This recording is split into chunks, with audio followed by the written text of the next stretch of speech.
बच्चों जय हिंद। कल मैंने आप लोगों को एक प्रश्न दिया था जिसमें लाभ हानि नियोजन खाता तथा पूंजी खाता तैयार करना था। पूंजी खाता कैसे बनाया जाएगा वो हम बाद में देखेंगे।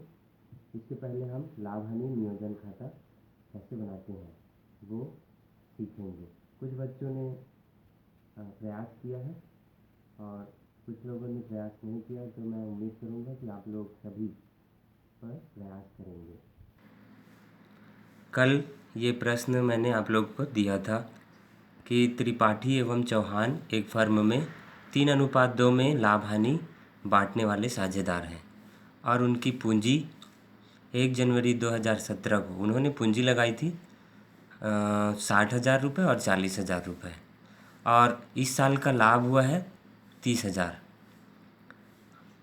रुपये लाभ हुआ है। उस लाभ को बांटना है।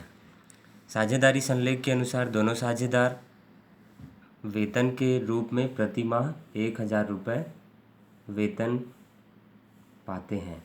संलेख में उल्लेख हुआ है कि उनको 1,000 रुपये प्रति माह क्या मिलेगा, वेतन मिलेगा। ये लिखा हुआ है उनके संलेख में।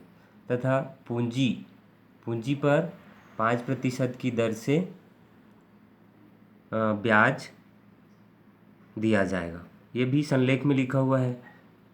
और एक और बात इसमें लिखा हुआ है, त्रिपाठी ने 12,000 रुपये और चौहान ने 8,000 रुपये आहरित किए हैं, यानी आहरण उन लोगों ने किया है। और संलेख में क्या उल्लेख हुआ है, आहरण पर 5% ब्याज दिया जाएगा। जितना आहरण किया है उतना 5% की दर ब्याज दिया जाएगा। अब हमको क्या करना है, पूंजी को स्थायी मानते हुए लाभ हानि नियोजन खाता यानी स्थिर पूंजी पद्धति मानते हुए हमें लाभ हानि नियोजन एवं साझेदारों का पूंजी खाता तैयार करना है। तो चलिए हम देखेंगे लाभ हानि वितरण खाता कैसे तैयार किया जाता है। लाभ हानि नियोजन खाता का प्रारूप मैंने आप लोगों को बताया था। ये प्रारूप है विकलन पक्ष और समाकलन पक्ष। विकलन पक्ष में क्या क्या लिखते हैं मैंने बताया था आप लोगों को। यदि हानि होती है, किसी वर्ष साझेदारी व्यापार में फर्म में हानि होती है तो इसको विकलन पक्ष में लिखते हैं। और विभिन्न प्रकार के व्यय खर्चे जैसे पूंजी पर ब्याज, वेतन अथवा कमीशन या ऋण पर ब्याज, उसको विकलन पक्ष में लिखते हैं। तथा समाकलन पक्ष में क्या लिखते हैं, लाभ, यदि साझेदारी फर्म में लाभ हुआ है तो उसको समाकलन पक्ष में लिखते हैं।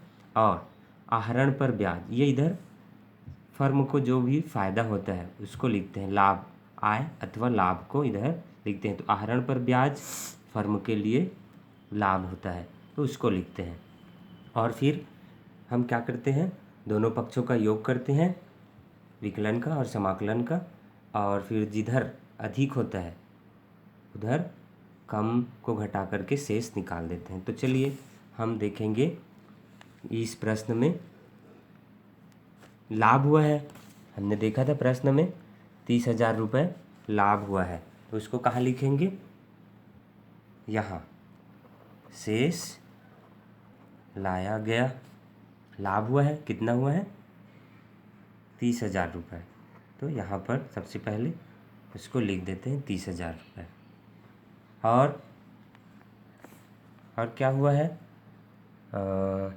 फ़ायदा आहरण पर ब्याज, आहरण किया है क्या इन्होंने, आहरण त्रिपाठी ने 12,000 रुपये एवं चौहान ने 8,000 रुपये आहरण किया है। तो आहरण पर ब्याज कैसे निकालेंगे, 5% की दर से 12,000 रुपये गुणित 5% बराबर ये आपका 0, 12 पंचे 60, 600 रुपये। और इनका हुआ है 8,000 रुपये, 5% की दर से। इसका निकाल देते हैं। तो ये आपका हो गया 0.8 40, 400 रुपये। तो हम लिखेंगे आहरण पर ब्याज कितना, त्रिपाठी का और चौहान का, ये 600 रुपये और 400 रुपये, कुल 1000 रुपये।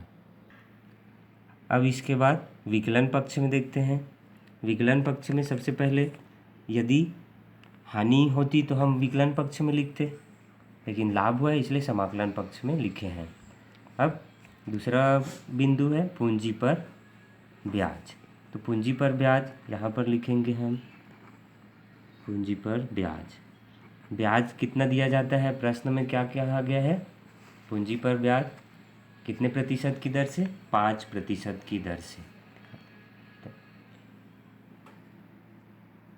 पूंजी पर ब्याज 5% की दर से लिया जाएगा।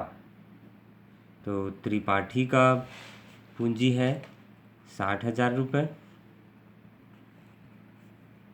और इसका 5%, 0 0 और 6 पंचे 30, 3,000 रुपये।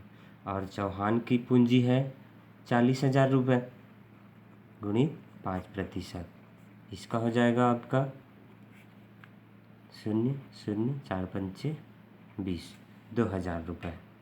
तो अब हम यहाँ पर लिख देंगे त्रिपाठी और चौहान 3,000 रुपये और ये 2,000 रुपये, कुल 5,000 रुपये, ये हो गया। और वेतन एवं कमीशन, तो वेतन दिया जाएगा, कहा गया है संलेख के अनुसार दोनों को वेतन दिया जाएगा प्रति माह 1,000 रुपये।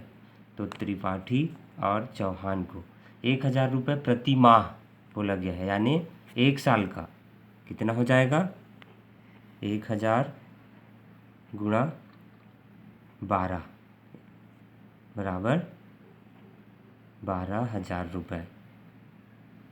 और इनका साझेदारी संलेख के अनुसार दोनों साझेदार वेतन के रूप में प्रति माह 1,000 रुपये वेतन के अधिकारी हैं।